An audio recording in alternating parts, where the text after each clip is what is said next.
بسم الله الرحمن الرحيم. يا أيها الذين آمنوا لا تتخذوا عدوي وعدوكم أولياء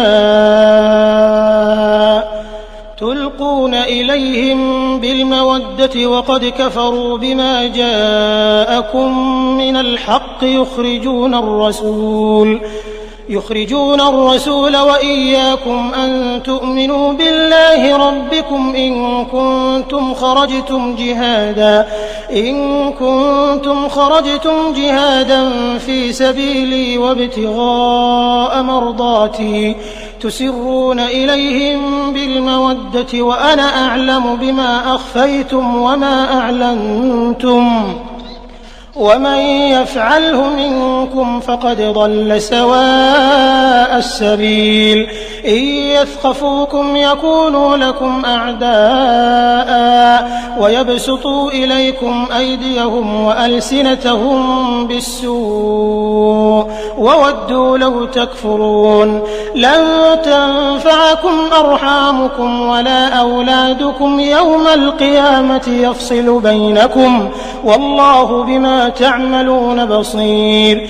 قد كانت لكم أسوة حسنة في إبراهيم والذين معه إذ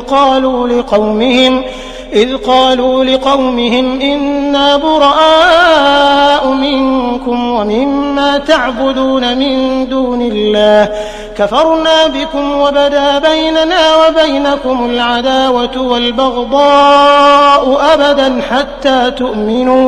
حتى تؤمنوا بالله وحده إلا قول إبراهيم لأبيه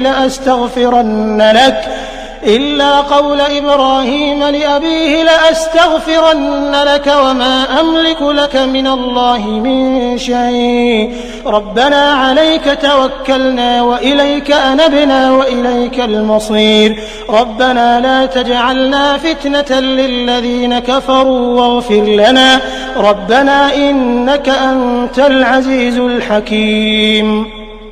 لقد كان لكم فيهم أسوة حسنة لمن كان يرجو الله واليوم الآخر ومن يتول فإن الله هو الغني الحميد. عسى الله أن يجعل بينكم وبين الذين عاديتم منهم مودة والله قدير والله غفور رحيم.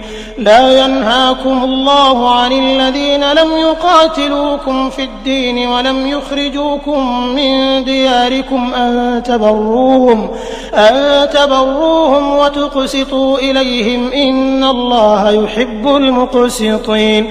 إنما ينهاكم الله عن الذين قاتلوكم في الدين وأخرجوكم من دياركم وظاهروا على إخراجكم أن تولوهم ومن يتولهم فأولئك هم الظالمون. يا أيها الذين آمنوا إذا جاءكم المؤمنات مهاجرات فامتحنوهن الله أعلم بإيمانهن فإن علمتموهن مؤمنات فلا ترجعوهن إلى الكفار لا هن حل لهم ولا هم يحلون لهن وآتوهم ما أنفقوا ولا جناح عليكم أن تنكحوهن إذا آتيتموهن أجورهن ولا تمسكوا بعصم الكوافر واسألوا ما أنفقتم وليسألوا ما أنفقوا ذلكم حكم الله يحكم بينكم والله عليم حكيم. وإن فاتكم شيء من أزواجكم إلى الكفار فعاقبتم فآتوا الذين ذهبت أزواجهم مثل ما أنفقوا واتقوا الله الذي أنتم به مؤمنون.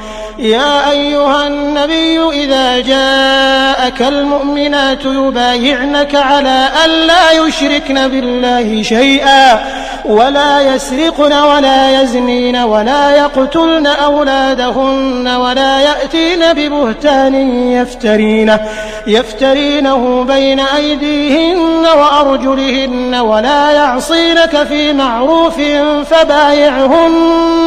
فبايعهن واستغفر لهن الله إن الله غفور رحيم.